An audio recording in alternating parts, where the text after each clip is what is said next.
Break नंतर 0 आवरमध्ये आपलं पुन्हा एकदा स्वागत। आजची पहाट युद्धाबद्दल काय बातमी घेऊन येईल हा प्रश्न काल रात्री झोपेपर्यंत सर्वांच्या मनात नक्कीच असेल।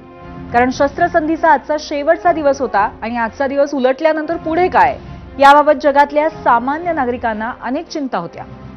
पण आजची पहाट युद्धाबद्दल दिलासादायक बातमी घेऊन आली।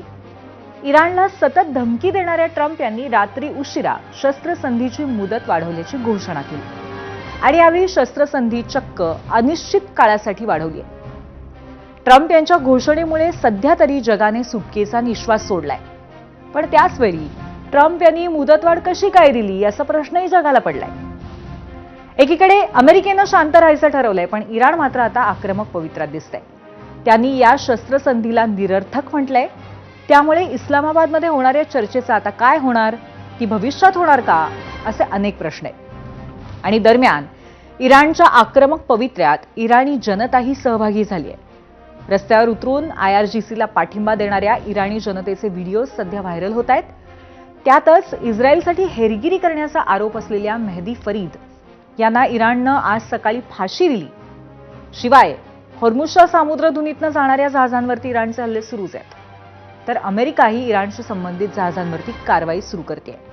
त्यामुळे ही शस्त्रसंधी युद्ध संपवण्याकडे असलेलं पाऊल आहे की केवळ काही दिवसांची विश्रांती आहे, हे लवकरच कळेल।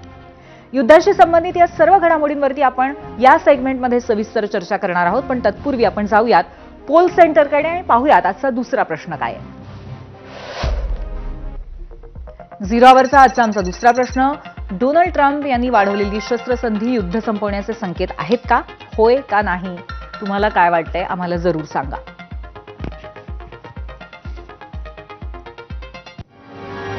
इराण अमेरिका इस्रायल युद्धाचा खरं तर आज तसा 54वा दिवस आहे। त्यातील 40 दिवस हल्ले सुरू होते। 8 एप्रिलला पहिली शस्त्रसंधी ट्रम्प यांनी घोषित केली, ती 2 आठवड्यासाठीची होती आणि त्याच शस्त्रसंधीचा आजचा शेवटचा दिवस होता। पण काल ट्रम्प यांनी इराणला धमकी दिली की शांतता करार झाला नाही तर अमेरिका इराणला बेचिराग करेल। अमेरिका शस्त्रसंधी वाढवायला अजिबात इच्छुक नाहीये असं ट्रम्प म्हणत होते, असं वाटत होतं। अशा पद्धतीची धमकी त्यांनी दिली होती, असे संकेत दिले होते। पण ही धमकी देऊन काहीच तास उलटलेले असताना आणि शस्त्रसंधीचे काहीच तास उरलेले असताना डोनाल्ड ट्रम्प यांनी शस्त्रसंधीत अचानक मुदतवाढ दिली।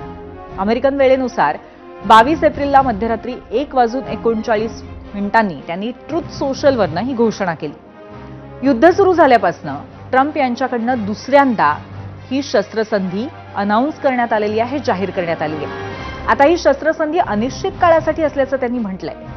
पण त्याचवेळी हॉर्मुझमधली नाकेबंदी कायम राहील हे सुद्धा अधोरेखित करायला ते विसरले नाही। काय म्हणाले ट्रम्प, आपण ग्राफिक्सच्या माध्यमातून एकदा नजर टाकूयात।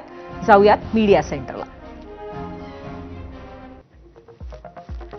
शस्त्रसंधीला मुदतवाढ, इराणच्या सरकारमध्ये तीव्र मतभेद असल्याचं ट्रम्प यांनी नमूद केलंय आणि या माध्यमातून कुठेतरी हे सगळं खापर इराणवरती फोडण्याचा प्रयत्न केलाय। पाकिस्तानचे फील्ड मार्शल असीम मुनीर आणि पंतप्रधान शहबाज शरीफ यांनी शस्त्रसंधी वाढवण्याची विनंती केली होती असं ट्रम्प यांनी सांगितलं। इराणचे नेते जोपर्यंत एकमतानं एखादा प्रस्ताव सादर करत नाहीत तोपर्यंत इराणवर हल्ले न करण्याची त्यांची विनंती होती असं ट्रम्प म्हणाले। इराणच्या नेत्यांना एक संधी देण्यासाठी अमेरिकेने हल्ले थांबवलेत असं ट्रम्प यांनी म्हटलंय आणि कुठेतरी आपला बडेजाव यात पुन्हा दाखवलाय। पण हॉर्मुझवरची नाकेबंदी कायम राहील, ब्लॉकेड कायम राहील असंही ट्रम्प यांनी म्हटलंय। इतर कोणत्याही संभाव्य परिस्थितीचा सामना करण्यासाठी सज्ज राहावं असा एक संकेत, इशारा सुद्धा ट्रम्प यांनी दिलाय।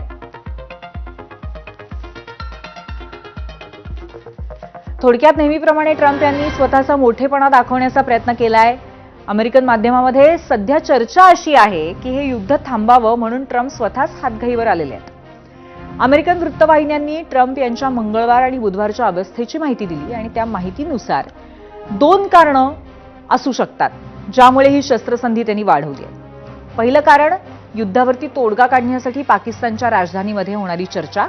पहिल्या बैठकीमध्ये उपाध्यक्ष JD व्हान्स आणि इराणच्या संसदेचे अध्यक्ष मोहम्मद बाघेर गालिबाफ यांच्यात 21 तासांची चर्चा निष्फळ ठरली होती। दुसऱ्या फेरीची चर्चा काल इस्लामाबादमध्ये होणार होती, पण त्या चर्चेसाठी इराणने शेवटच्या क्षणापर्यंत काही प्रतिसाद दिला नाही। त्यामुळे ट्रम्प अस्वस्थ होते। दुसऱ्या फेरीची चर्चा व्हावी म्हणून अमेरिकेनं पाकिस्तानचे लष्कर प्रमुख आसिम मुनीर यांच्यामार्फत इराणशी चर्चा करण्याचा प्रयत्नही केला, पण शेवटपर्यंत इराणनं सगळीकडेच दुर्लक्ष केलं.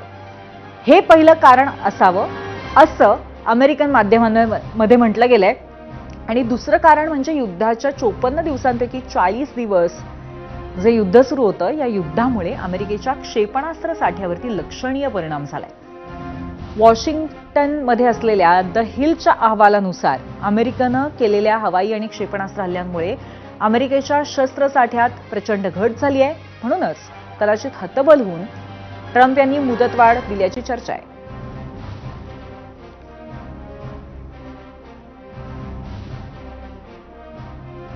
मी तुम्हाला मगाशीच सांगितलं की ट्रम्प यांनी शस्त्रसंधी जाहीर केली. इराणनं त्याला चोख उत्तर दिलं आणि ते वेगळ्या पद्धतीने दिलं. इराणच्या संसदेचे अध्यक्ष मोहम्मद गालिबाफ यांचे सल्लागार मेहदी मोहम्मदी यांनी शस्त्रसंधीला निरर्थक म्हटलं. पराभूत पक्ष अटी लादू शकत नाही असा टोला मेहदी मोहम्मद यांनी लगावलाय. त्यासोबत अमेरिका शस्त्रसंधी करणं ही अमेरिकेची एक चाल आहे. ट्रम्प यांना नवा हल्ला करण्यासाठी वेळ हवाय असा आरोपही त्यांनी केलाय.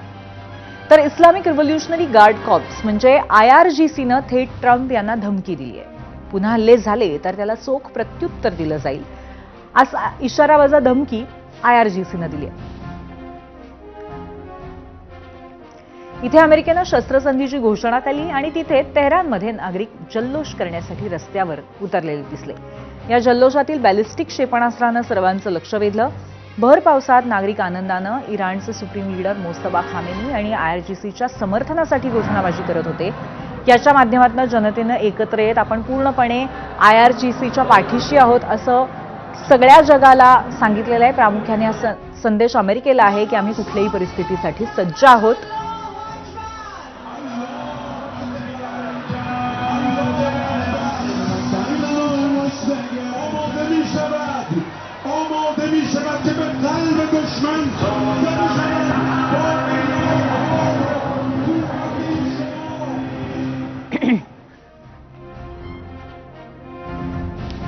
आता या सगळ्या घटनांच्या अनुषंगाने आम्ही जो प्रश्न विचारलाय त्यावरती सर्वसामान्यांच्या प्रतिक्रिया काय आल्या, ते युद्धाबद्दल, आता शस्त्रसंधीबद्दल प्रामुख्याने लोकांचं मत काय, आपण पाहूयात मीडिया सेंटरला.